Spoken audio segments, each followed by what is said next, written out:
Welcome back to another week of Instigating with Clarkey and Jury. I can't even do this seriously. I'm very excited because it's always a good show when we have our buddy Dark Guy on. Jason Maslakow's here. Dark Guy, it's great to see you, buddy. Listen, Clarkey, we have so much to dig into on this show. Obviously, I would like to do a little preamble here, if you don't mind, because I did something similar last year. You're going to do it if I mind anyway, so it doesn't matter. In 1993, just a couple years after I was born, the comedic genius Bill Murray was in a movie, and it was called Groundhog Day. I love that movie. It's a great movie, but we are, I don't know why I'm saying we, Leaf fans, Leaf Nation, are now trapped in Groundhog Day. And I need to first start this off, and Jason, you're our guest here. Welcome back to the program. I need to ask you how you're feeling about living in Groundhog Day.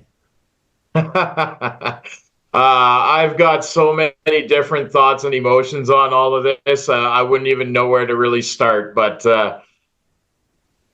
there's always next year. Yes, there is. Okay, Clarkey, same question. Yeah. It's Groundhog Day, brother. Last week on this show, we chatted after a disastrous Game 5, and you said they'll probably win Game 6 and do something stupid at home in Game 7. And a lot of people were saying that. And I can't blame people for saying that. Like, as an outside observer, again, I'm not a Leaf fan. I don't blame any Leaf fans. My other friends, family members of mine, my stepdad, everybody was like, you know that they're going to win Game 6 and they'll lose at home in Game 7 because that's a Leafy thing to do. It's a verb. This team has a verb for what they do. How are you feeling, Clarkey? Because it played out basically exactly the way that you feared, for good reason, that fear. Oh, yeah, because we've seen the movie before. We've seen Groundhog Day before. And, they get our hopes up. They get our, like a 2-0 win in Florida. Okay, we're coming home. We're not going to lay another egg. We're not going to lose 6-1 again. Oh, wait a minute. It's unexplainable. Like, it's just, I could not believe it as it started happening. And like, Florida came out unbelievable in the first 10 minutes of that game. The Leafs caught a little momentum in the second half. They were of the really first good. Period. They were really good, but they couldn't find it again. That was the end of it. And there's a lot to dive into here, and not only for the game, but for the future. And I'd love to see where Dark Guy wants this to go. Yeah, Jason, I would like you to kind of, I'm going to hand you the keys, the wheel, the gas pedal of the show right now. Like, you start wherever you want here. Like, take us on your journey. Where do you want to start? The game itself, how you're feeling about the core, the result we're in. You take us on a journey here. Where do you want to start with all of this mess? Well, let's just start with I'm wearing two hats here. I'm wearing the diehard Toronto Maple Leafs fan hat. Yeah. And I'm wearing the hat of a junior A hockey scout and trying to come up with the best scenario between the two. So, when I'm looking at this Maple Leafs team and everybody calling to blow it up and start over and nobody's untouchable, all I have to do is point to your Washington Capitals, Drury. I was even myself one of the people who said, I don't know if I would really want Ovechkin before he won a cup, because the fact of the matter is he was a no-show in the playoffs for a long time and couldn't get it done. Ryan, what's your comment on that? Until he did. Well, he wasn't a no-show, but the team around him. That's the one difference. That's the difference. I can't do that. I agree. That's the difference. Look at his goals and even compare them side to side with these four guys. Ovi always showed up, always scored. Nick Backstrom always showed up, always scored. Ovi had 5 goals in these playoffs at 39 years old. Like, So but I understand the angle you're taking here in terms of the team, where it took a long time for the team to do it. It's just Washington wasn't waterlogged with 4 guys making 10 plus million, not showing up in game 5, 6, and 7 all of the time. Continue. That's fair, but it's a team game, and the Stanley Cup is the hardest trophy to win. So I'm glad you actually brought that up, that, Ovi and Backstrom were doing what they had to do, but they still couldn't win until they did. I could be wrong on this, but I believe the only series that, other than this year, that Washington won in the playoffs was when they went to the Cup and won. Well, they won numerous series prior to that. They lost in the second round a lot. So, I mean, when you're looking at the core of this team, and people are pointing fingers at Matthews and Marner, that's where some of my real anger comes in here. I'm sick of other people getting a free pass. I mean, at times Morgan Riley looked lost out there. William Nylander got 6 goals. Cool, good for him. If he wasn't scoring, he was absolutely useless. So Matthews and Marner, when they weren't putting the puck in the net, were still contributing to the team's overall success, largely in part to their defensive play. Now, somehow Nylander's getting a whole free pass in this when he had a whopping 2 more points than Marner and a whopping 4 more points than Matthews. But somehow Matthews and Marner are the absolute whipping boys here. And I understand Matthews is team captain now. He's a 60-goal scorer. People want to see him score. But he's our Patrice Bergeron. And if he can go out and keep Barkov off the score sheet, and then in turn that means he doesn't score 3 goals a game, well, then that's where you need the rest of your team to step up offensively. So we're not paying a guy $13 million to play good defense. We're not. We're paying him to score goals. I'm sorry, Clarkey. I'm going to disagree. You pay a guy $13 million to be one of the best players on the ice, and aside from having the 3 goals, Matthews did his job and then some. So would I have liked to have seen him have 9 goals? Certainly. You need guys making $13 million taking over games, and he didn't do it once. He didn't do it. He's playing for free. Well, look, I think that I think the basis of people's frustration, and like I've been hearing it for all 4 of the double-digit guys. I'm sick of the core 4 term, and I mean I think it's over. I hope it's over, but those 2 in particular, I think Mitch gets it because of the history there with demanding every cent that he could get at the time and getting paid more when he did get the contract that has now expired than guys that had success and won cups even prior to him signing that deal. He's going to want more now. And I mean, like, you look at a guy, everybody's pointing at guys like Mikko Rantanen right now, McKinnon when he did it, when Rantanen was with him.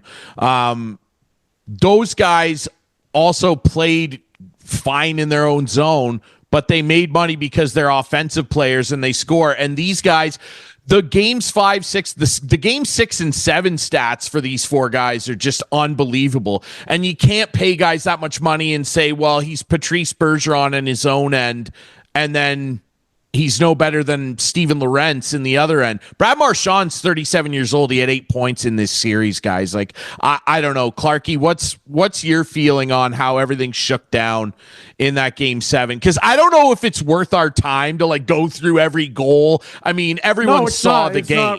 It's not worth the time. So we got to talk about we got to talk about is wake the F up. That comment from a guy who had no sweat on his hair. He had no sweat on his face, and he did a bad backhand pass through the zone, twirled around before he did that backhand pass in game 5. I'm sorry. Hold on. I'm going to cut you off, Clarkey. So a guy who's been raked over the coals for showing no emotion shows some emotion. And I've never raked him over the coals for no emotion. Maybe other people have. I haven't. Say it was a bad thing.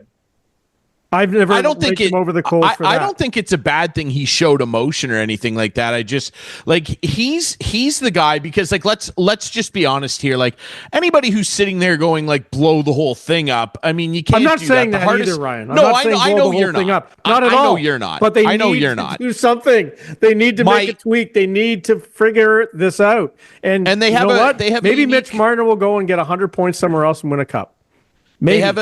They have a unique opportunity. Go ahead, Jason. I'll guarantee it. Yeah, he probably will. He will win a cup elsewhere. Kessel did it. Kadri did it. Which I want to come back around to that later. But in this instance, I didn't finish though. I didn't finish that comment. Yeah. Who's that comment directed at? Like, who is he yelling at that time? Is he yelling at Morgan Riley? Because he should have been. Because Morgan Riley. I think he was yelling at. I think he was yelling it at the bench. Like, I don't know that he would be yelling it at like one particular person. And I understand. Yeah, Morgan Riley played bad. Like they all played bad. Like I don't think it's time to move on from Morgan Riley. And I don't know how. I don't know what they're going to do there. But they got to move on from Morgan Riley too. That might be a conversation to have as well with Mitch in particular. And look, and it's happened again. Like, look, and I heard our friend Steve Dangle talk about this a lot. Him and the guys on SDPN who had some great content over the last couple days. There are people in sports markets, including in Toronto, that go a few steps too far with these guys. And Mitch Marner has been a guy. And Mitch Marner's been a guy that has suffered at that more than the other guys have tenfold. Absolutely. There are people out there who do some pig nonsense that are absolutely disgraceful human beings. Now, outside of that, though, and Jason, you said earlier, you're sitting there with your scout hat on and your diehard Leaf hat on. Put that diehard hat on here for this question. There's this notion that's been really popular, and even the Florida Panthers were trumpeting it after they won, that Leaf fans are too hard on these guys, and the pressure is too much, and there's too much in Toronto. I personally, as a fan who has watched guys in far bigger pressure scenarios than the Toronto Maple Leafs will ever see in sports, perform well. I'm insulted by that. And I'm not even a fan of the team. When you hear people saying, "Oh, it's only bad like this in Toronto," the fans, they're mean to these guys, the booing and what do you feel? Because I'm personally so sick and tired of that. And if anybody on this roster doesn't like millions of people wanting more than anything to love them and build statues and name schools after them if they would just do the thing. If that sucks to be in, I don't want people around like that then. What is your thought on this whole narrative, Jason? My thought on this narrative is any negative angle towards the Maple Leafs or their fans is going to generate clicks and buzz and engagement. Now, yes. to sit there and blame the fans for wanting more, for wanting a championship, that's trying to get your views and your engagement up, as far as I'm concerned. If you think ridiculous. It's the worst place to play, you've never watched a Montreal Canadiens team get booed off the ice. It's called a Bronx cheer for a reason. I mean, New York is, could you imagine being on a bad Yankees team? It's not just hockey and it's not just Toronto. And honestly, I just think it's a narrative that people are going to get clicks and views out of. I agree with you. And you know what? For so many years, this fan base celebrated making the playoffs. I remember it in the 80s. Hey, we made the playoffs. And Montreal fans would be, mimicking us and ridiculing us for that. Times have changed. Now Montreal's the team that are celebrating just making the playoffs. And the Leaf fans are demanding more. And they should be demanding more. This team is a championship caliber team. At least it should be. And they need to do better than they're doing. And it's frustrating. Ryan knows I bought a ticket for Game 5. I was there for Game 5. I booed. I'm sorry. When I pay as much as I paid for that ticket, I have the right to do what I want. And I booed. I wouldn't throw anything on the ice. I wouldn't be that stupid. No, But no. I wish some of the players were within earshot of me, and I would have told them how I thought they were playing, because I thought a lot of them played like crap. A lot of them. It's a tough thing too, because and I understand both of your angles with this, because that's actually the most confounding thing about this whole scenario we find ourselves in again, is that there's so many different angles of, I don't want to say attack, that's not the right word. There's so many different angles of anger to come at this with, because it's a team sport. No one played well, including the stars and including all the bottom six guys, Yarncroke and a few of those other guys, McMahon, they didn't score a single goal. Those depth guys, they didn't show up. No goals. Bobby McMahon, so how do you fix had a that? really nice... How do you fix that, Ryan? How do you fix that? You stop paying four guys so much money. A lot of people are pointing at that, going, okay, you're going to complain about the depth. Well, how about not paying four guys? I think the biggest thing that we're seeing is that these four guys are all just way too similar in the way they play. And again, we've said, how many times have we said on this annual show we do with Dark Guy, I don't expect Austin Matthews to turn into Eric Lindros. I've said that comment 100 times now. I don't expect Mitch Marner to turn into Jamie Langenbrunner. That's not what I expect. Not going to happen. I would like to see a little bit of fire and gumption and willingness to do a little bit of this, instead of, again, I've said this 1,000 times too. If I had a nickel, they try hard, but they try hard in the wrong ways. And they see other teams and other teams' star players go to that next battle level where they're we're coming with the swords out. And these guys don't ever draw their weapons.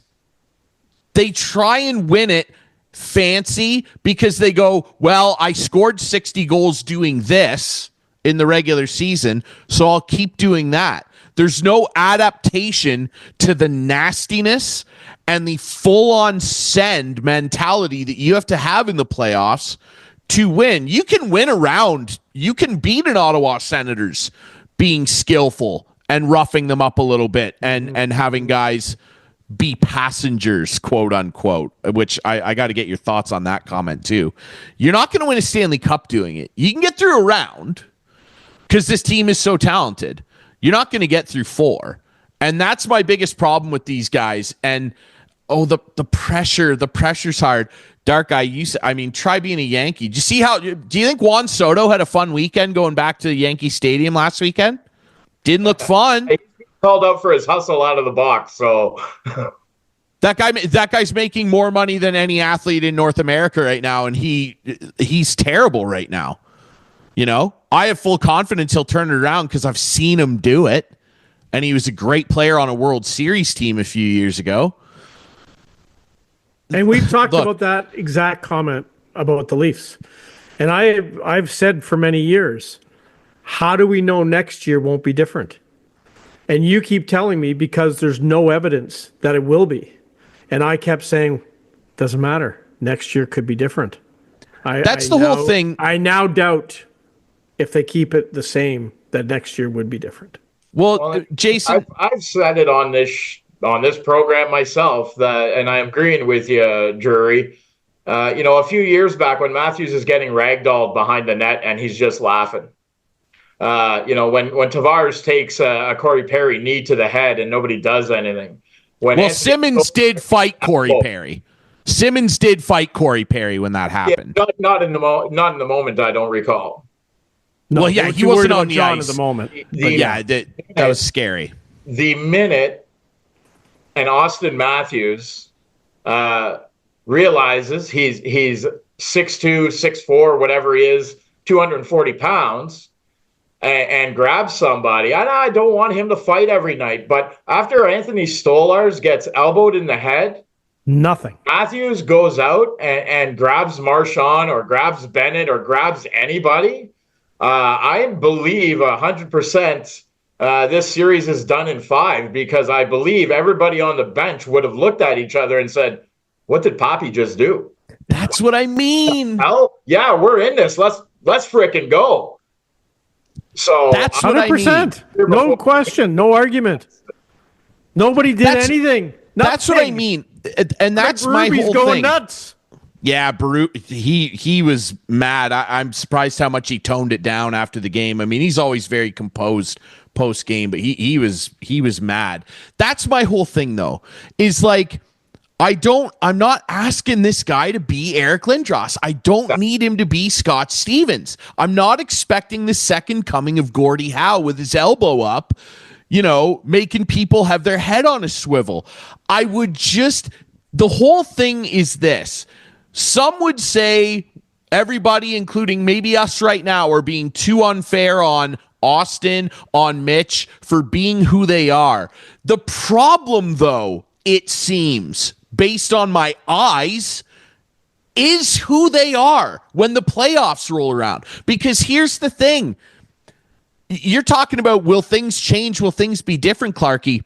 I can tell you that the other teams that they play in the NHL playoffs, because they'll make the playoffs next year, they'll make the playoffs the year after that. They're going to make the playoffs for a good while. These guys are in their mid to late 20s. They're going to make the playoffs. It's going to continue to be the same. This playoffs has been a bloodbath. Other team stars that beat you are willing to do this stuff 100%. Sometimes. No, Sasha Barkov's not dropping his gloves. No, but he's involved. Yeah, he'll get involved. No, I know what you mean. He'll get involved. Ovi sending guys through the glass. Just ew. Like other team stars, when you get into a mix-up where we have talent over here, we have talent over here, and these guys are like, we're also gonna run at you and do all this nasty stuff, and you don't do it.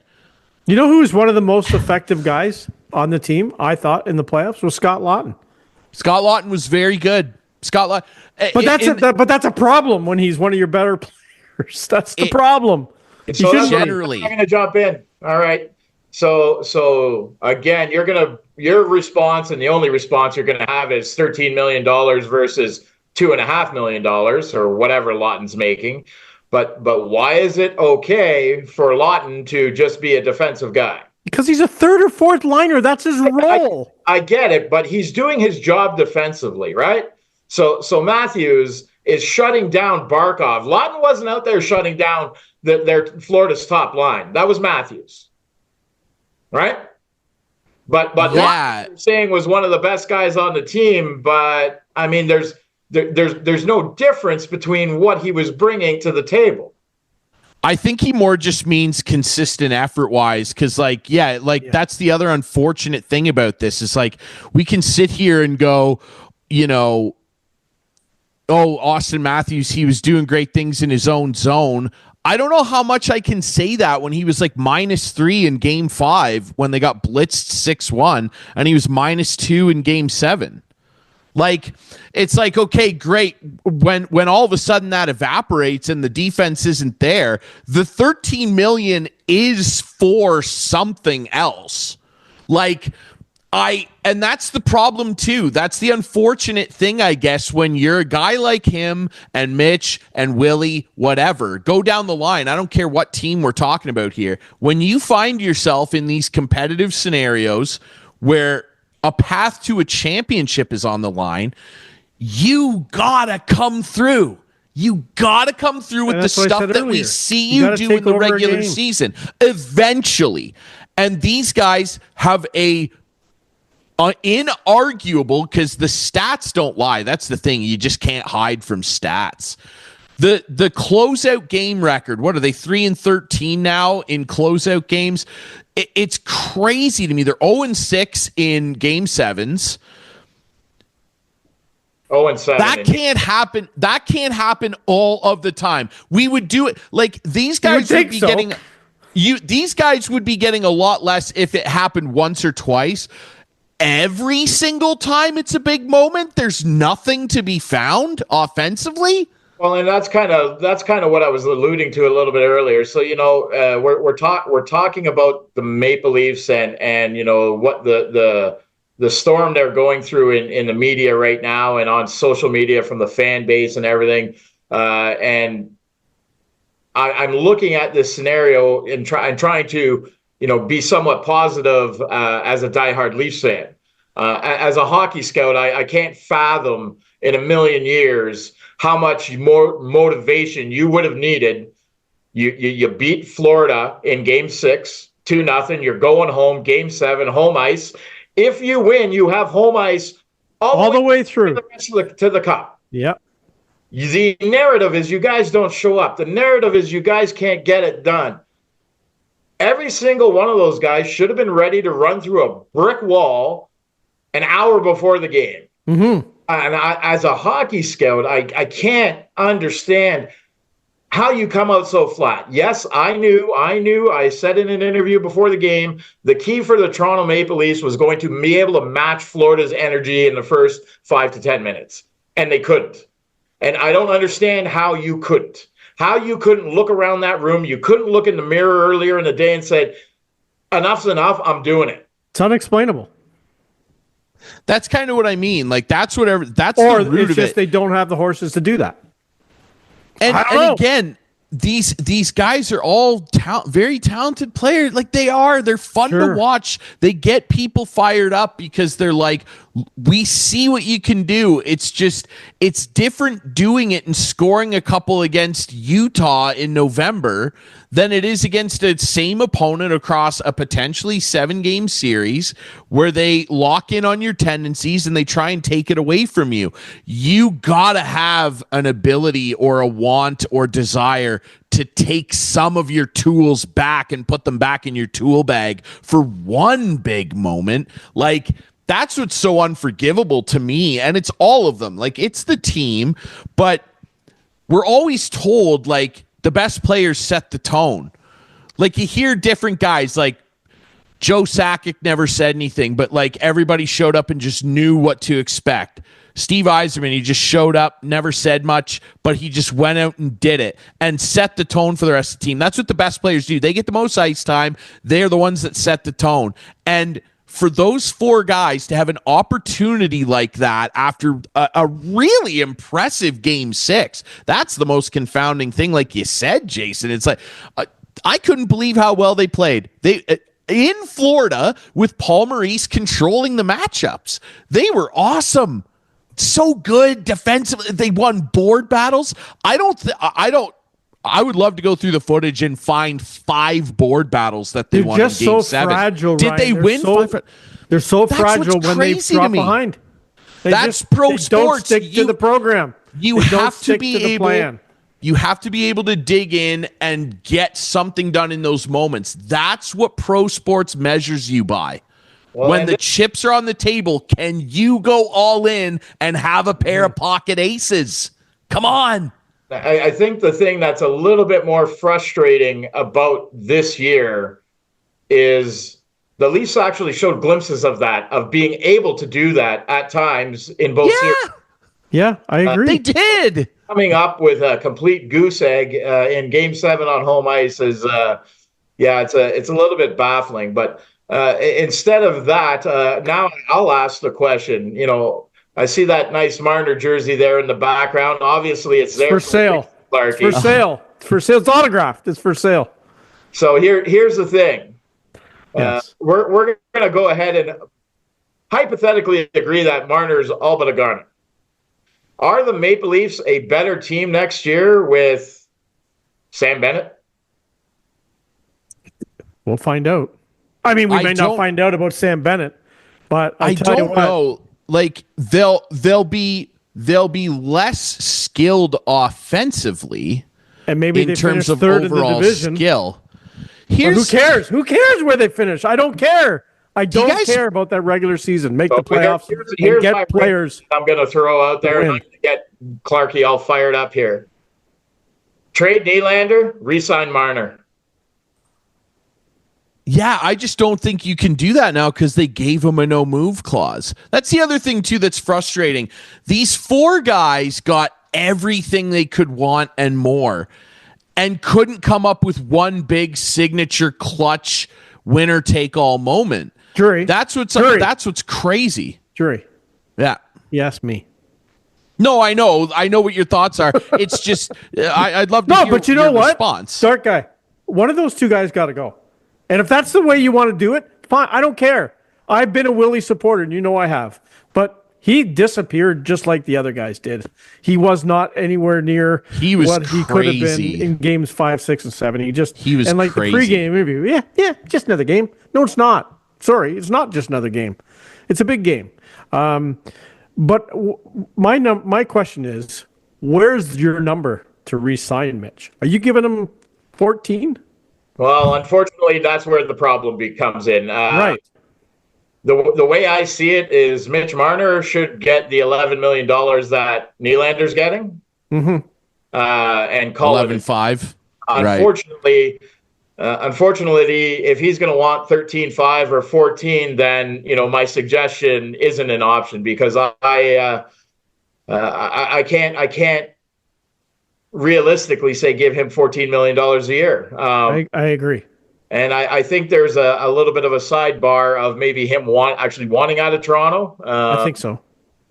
Being a new might father, be good for him. There's multiple reasons why he would possibly want out of Toronto. So, 14 would be way too much. I think 11 is a healthy, reasonable number for a guy like Mitch. And I don't see that happening. And I am certain a team with the cap space, and there's a few out there, are going to have no problem dangling 13.5 at Mitch. Right. That's whether totally. That's like Montreal, so he can go play with Demidov, whether that's somebody like Chicago. I don't know if maybe spend that type of money yet. Utah. Yeah. Well, Ryan, what will you say? Because you've said it before to athletes who have just chased the money and go play for a crappy team. Do you want to win, or do you just want the money? Well, and that's where we'll find out, right? Yeah, for sure. That's if he can go disappear and do his figure skating figure eights somewhere else, then that's what he wants to do. The loop-de-loop, yeah. Loop-de-loops. It's crazy though that because it is such a unique scenario, and people are trying to strong arm their way into these arguments because there's so many different angles, right? But these four guys, they assemble this together, and it was the era of we can and we will, the Kyle Dubas thing, we're keeping all four, and they did it, and now they're at a crossroads where it hasn't yielded anything meaningful, and it's tough. Again, I like John Tavares. I think he tries hard. He had a terrible playoff. I was impressed with the regular season he put together. He scored 35 goals. He had a really nice season. I've said this to you before, Clarkey, this to you too. I cannot bring that guy back. I wouldn't bring him back for league minimum because it just, what are you going to get? What do you expect to get? I disagree with you on that. What do you expect to get? John Tavares is retiring at Toronto Maple Leaf. You can bookmark this. God bless you then. God bless you. Because 5 years, $4 to $5 million a year. God bless. God bless. What has this guy done? They rolled the red carpet out and I don't know, man. I said he can't be your second line. All right. Again, what has he done? He's put together some of his best seasons of his entire hockey career as one of the best players to ever lace them up in Toronto. So, I mean, I get what you're saying, and I want results too, but I love how short-sighted these conversations get when all of a sudden, okay, the Leafs got out. What has he ever done? He's put together some of his best hockey ever in a Toronto Maple Leafs uniform. So, I mean, just not in the playoffs.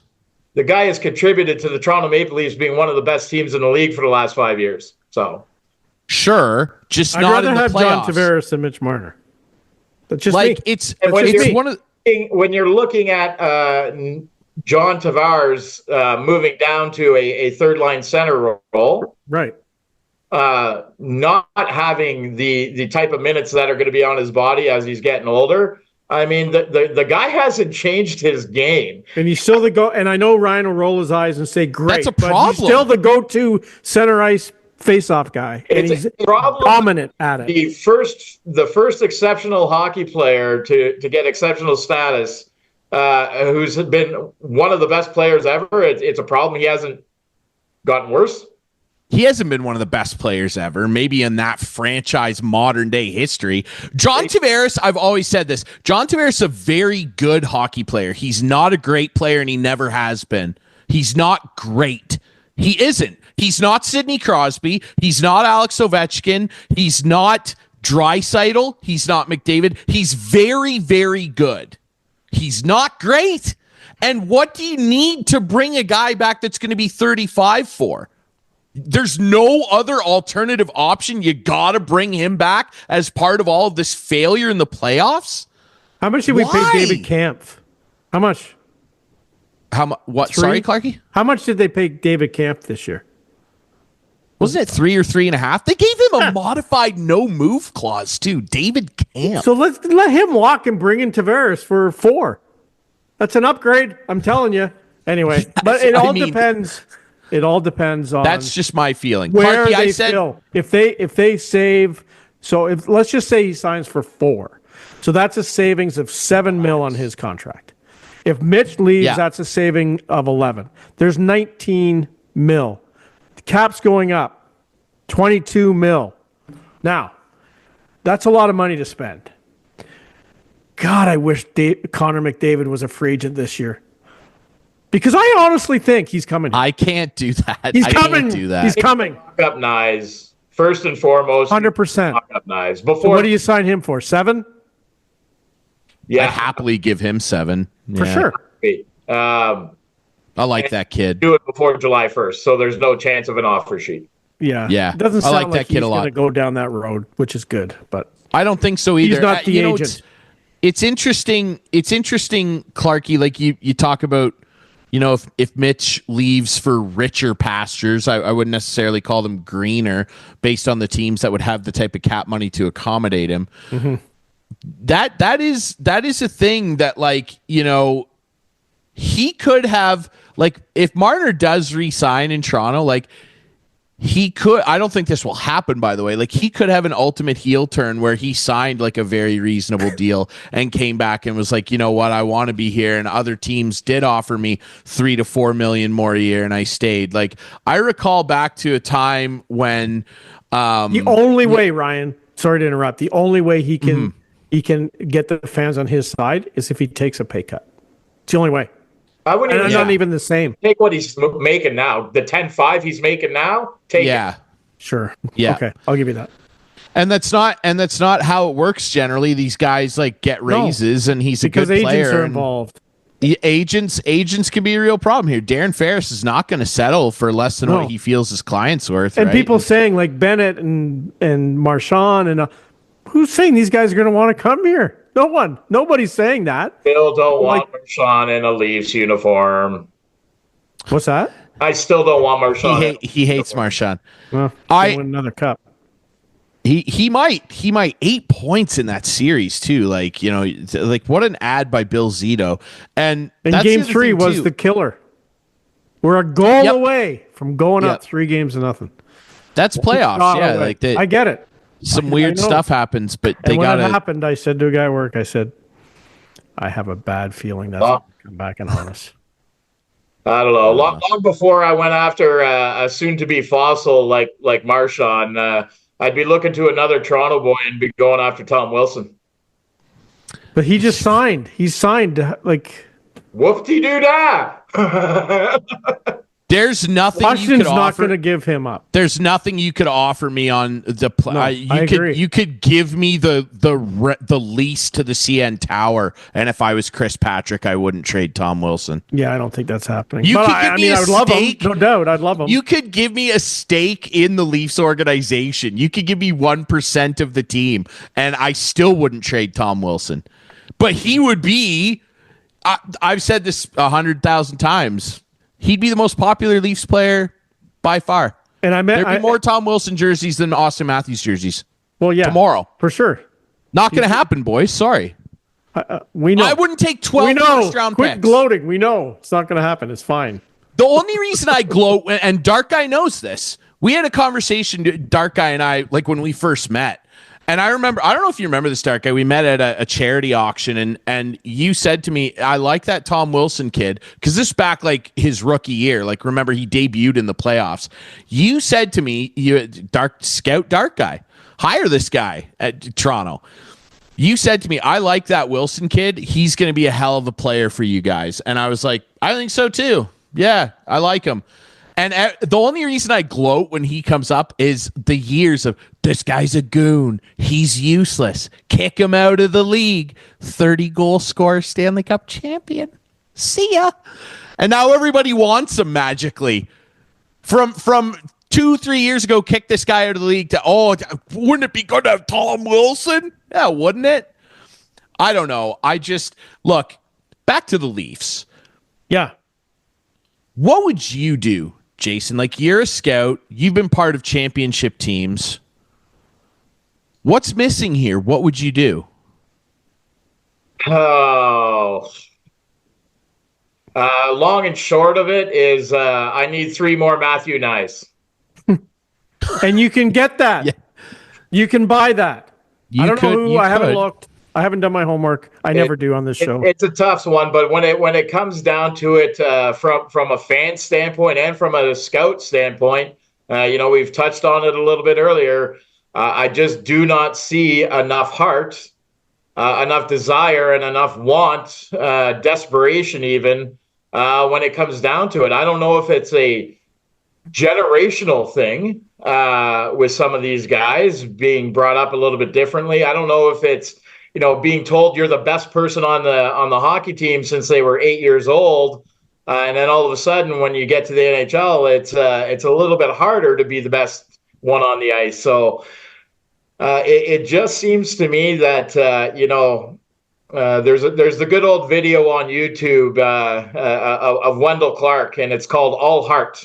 Oh, my God. The Shift. Yes. And I'll tell you, that's when I look up and down that bench in a game like Game 5 or Game 7, that's what's missing. 100%. The first 10 minutes of that Game 7, you needed somebody to go out there like a Darcy Tucker and hit everything that moved for an entire shift. And you need more than just one of them. Why can't Matthews do it? Why? I don't know if it's a generational thing. Maybe some of those younger guys are lacking the killer instinct than the guys I grew up playing junior with. But Nathan McKinnon does it. Yeah, I know. Draisaitl. McKinnon's a few years older too. Right? I get it. I know. I get it. But Wyatt Johnston's doing it in Dallas. 22-year-old kid. Wyatt Johnston. I absolutely love that kid. He was. I know you do. I was trying to get him out to Collingwood. So. Yeah, I bet you were, brother. OHL outstanding player. He was spectacular junior play. He's translated over. Guys, I guess I'm struck. I'm struck by a quote. I brought this up to you before, Clarkey. Remember in 2011, so the Flyers lost to the Blackhawks in 2010. And then there was that whole fiasco of the Party Island thing with Peter Laviolette and Mike Richards and Jeff, all those young guys. And just prior to the 2011-12 season, when the Kings went on to win the Cup the first time, Philly and LA made a massive deal that saw Mike Richards get shipped off to LA. Jakub Voracek and Wayne Simmons came the other way. There were some draft picks and some other stuff too. I think another player actually went to Philly or to LA too. And later on, they went out and they got Carter after Philly traded Carter to Columbus. And I remember Paul Holmgren, who was the GM of the Flyers at the time, when somebody asked him, do you think your team is now better? Because he traded his captain and he traded his leading goal scorer in Jeff Carter. Obviously, Mike Richards was the captain. And I remember Paul Holmgren saying, I don't know if we're going to be better, but we're going to be different. And Dean Lombardi in LA said the same thing. He said, I just felt we needed a different... Enough, dude. The dogs are getting mad. The dogs are fired up. He said we needed a different energy here. And they went and they did that. I don't know if getting rid of these guys, some of them, one of them, two of them, is going to make them better, but it would make them different. And it's on that note, I love that you brought that up, Jason, the Wendell Clark thing. That's actually like really all Leaf fans want. Yeah, I think you're right. I think it's what most sports fans want. Like if the Leafs lost in double overtime and they were blocking shots and, getting in people's grills and gutting it out and they came off the ice sweating and bleeding. If we had Joe Bowen saying, "Bless you, boys." Yeah, bless you, boys. What a call. That would be different. All they want is for guys to have a little bit of junkyard dog in them. That's literally, if you show up in a place like Toronto right. and you show up with a steel lunchbox and swing a hammer around every now and again, the fans will love you. They just want to see you try. Yeah, no doubt. I mean, hey, Phaneuf came to Toronto, dropped the gloves his first shift there against New Jersey, and people loved him until they realized he couldn't skate backwards. Yes. You know what's funny about that, too, is that when Phaneuf got in that fight, I remember reading an article the next day that there was a backlog at Real Sports for Phaneuf jerseys because fans were like, yes. Like, that's all they want. They just want they want their best players to show up and have a little bit of snide in them, a little bit of punk rock hockey, I like to say. I want to just change the topic for a minute and talk about the front office and Brendan Shanahan, who was given permission to talk to the Islanders. Gotta go. I agree. Gotta go. What has he done? Nothing. Dark guy, do you think his influence has made this team what it is today, and do you want to see him gone? Well, I think the writing's on the wall with his contract being up. Oh, for sure. Another unceremonious exit from the playoffs. I do believe he has had a large say in what was happening with the team. I believe in Dubas's first couple years. He's got the rubber stamp.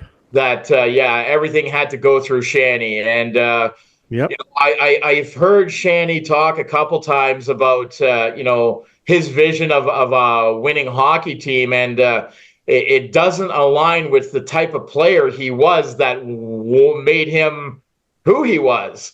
And, he's kind of said, the game has changed and it's about speed and skill. And obviously he's not wrong, but you still need, to steal Drury saying, you need that junkyard dog. You need that heart. You need that grit. And it seems to me that, Shanny has believed that's not how you're going to win a cup anymore. And I think that's part of the reason why the team is built the way it is. Yeah. So here's my theory. And I would believe me, I have no insight whatsoever. Team president, Keith Pelly. Where was Keith before? TSN, right? Keith knows a certain executive in the league right now very well. Friend of this show. There'd be nothing I would like more than for our buddy, Dave Poulin, to be named president of this team. And you know what? He would be outstanding, and we get him out of Ottawa. Anyway, just a buddy of mine. I'd love to see it. But I kind of have a friend feeling of the show. Keith Pelly might just... I think he wants to run the hockey team. I think he wants to be the president. But we'll see. He's got a lot of other responsibilities to deal with. Yeah, but it's a toy. It's a nice toy. It's a tough thing. Like, there are a few different guys that you could reach out to and potentially, maybe, lure them away. I don't know, man. It's very interesting. All right, Dark Guy, go ahead. Hold on. I think it's a tough sell if you got the heart and desire, because anybody who is of winning a Stanley Cup in Toronto is going to be a legend. Yes. No doubt. We're going to buy another beer.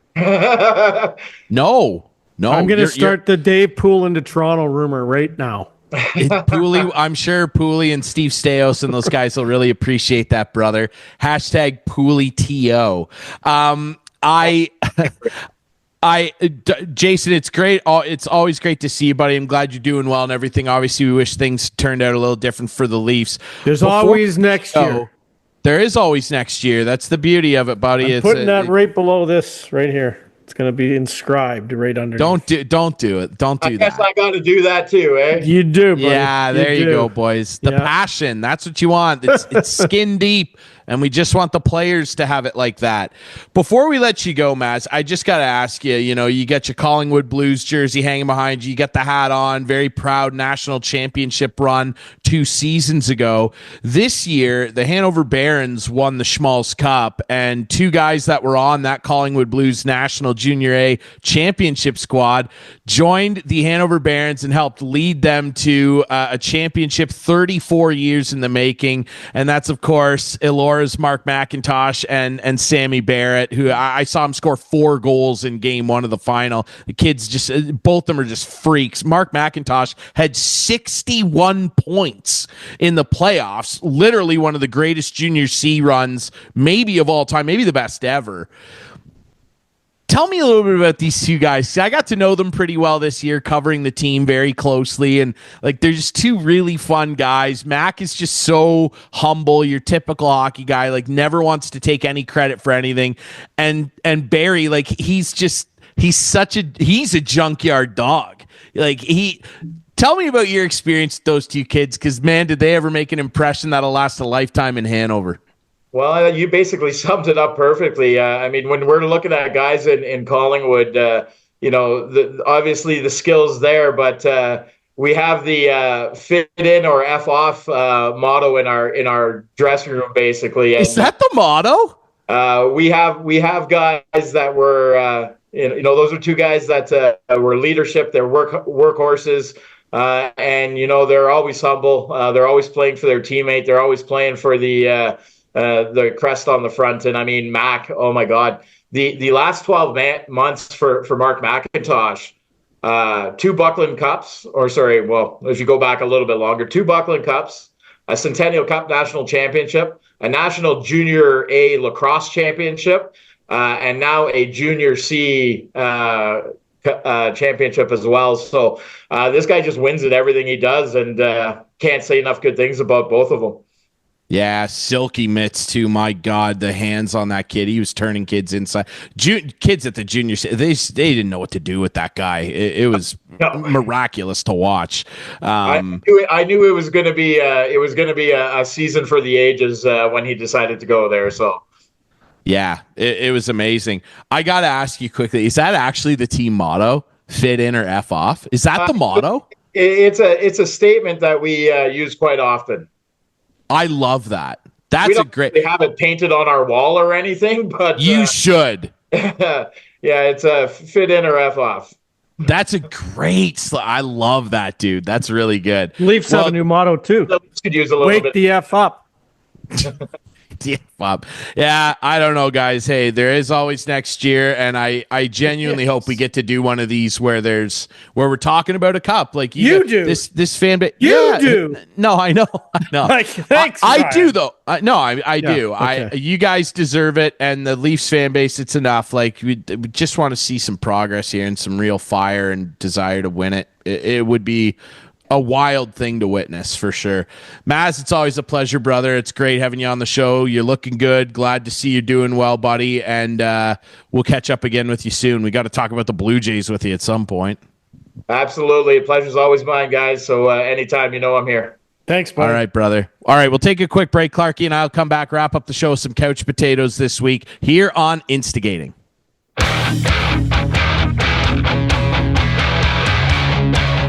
Wrapping things up here on another fun's a strong word, edition of Instigating with Clarkey and Dre. Thanks to our buddy Jason Maslakow, your friendly neighborhood dark guy, for coming on again to talk about another demise of the Leafs. We obviously have a passion for the same hockey team, but see it differently. See the way to the path to the kingdom differently. Yeah, that's fandom, which is fine. But it's fun to get him on the show and. He's such a beauty. He's a great guy and very successful scout, obviously, with that Collingwood program, man. My God. Yeah. It's tough stuff for sure, but let's talk about some couch potatoes for the week. Let's do it. I don't know if you've got something cooked up. I'm prepared. I'm ready. With one. I mean, I'm ready to go, man. Go ahead, man. This is your time to shine. Well, I can't remember how long ago it was. You'll know. But we heard about a thing called the Shanahan Plan. The Shanahan Plan, yeah. And the Shanahan Plan hasn't exactly worked out. The Shanahan Plan started with, getting rid of Lou Lamoriello and deciding Kyle Dubas was the guy that was going to make it to the promised land. And then they were going to transform how you win. Speed, skill. Those two guys decided that's the way. We're going to change everything. And we're going to have a speedy, skillful team that's going to win. Well, it didn't happen. And then he moved on. And I'm telling you, he was the guy who rubber stamped all the no trade clauses, all the no movement clauses. A successful team can't have that. Yeah. The Leafs could have had Mikko Rantanen. If Mitch Marner didn't have a no trade. Yeah. That kills me. It kills me. It kills you. It does. I know, buddy. I know. It's unbelievable. We can't do it anymore. These contract negotiations coming up.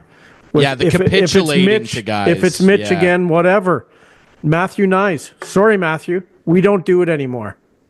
No more no movement clauses. No more no trade clauses. We'll give you a modified no trade. Well, until you prove you win, like the Marner thing, I've said again, like when he got more money than Kucherov when he signed that deal, I was like, oh my God, are you kidding? Crazy. Now he's going to go and get more than Rantanen. He may. And Mikko whatever Rantanen team goes out and does it, God bless him. And maybe he'll win a championship. 8 goals in the playoffs already for Rantanen. Actually, I think he's up to 9. This is what I think. He's going to go run and hide.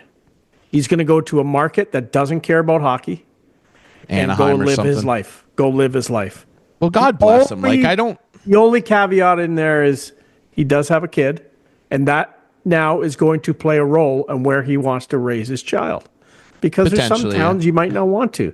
Now, you're going to live in the best area. You're going to go to private schools. You're going to do all that stuff because you have the do-re-mi. But anyway, Brendan Shanahan, it's been a slice. I'm sure there's a lot of people at MLSE who won't shed a tear when you leave. But your time is up. And go to the Islanders. Go do whatever you want. Re-sign Matt Martin like Lou Lamoriello did. I don't care. Well, he's going to retire. I know. Okay. I know. But anyway. Okay. Brendan Shanahan's my couch potato for the last time. There you go. I'll be for the last time ever. I'll be brief with mine. Not a lot really needs to be said here. My couch potatoes, Mark Scheifele.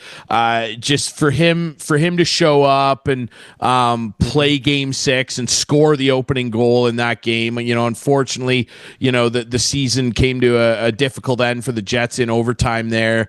But for him to even play, after learning that his dad had passed away literally during the night, the day before the game, and we're all thinking about Brad and the entire Scheifele family, and for Mark to play in honor of Brad and play that way and score a goal, and I can't say enough good things about Mark Scheifele, a guy who's never hidden from the pressure and chose to stay in Winnipeg when he could have went other places and committed to that market, and he's loved there for a reason. For him to play through something like that and play that well, easy couch potato for me, Mark Scheifele. What a beauty. He is a beauty, and I was praying.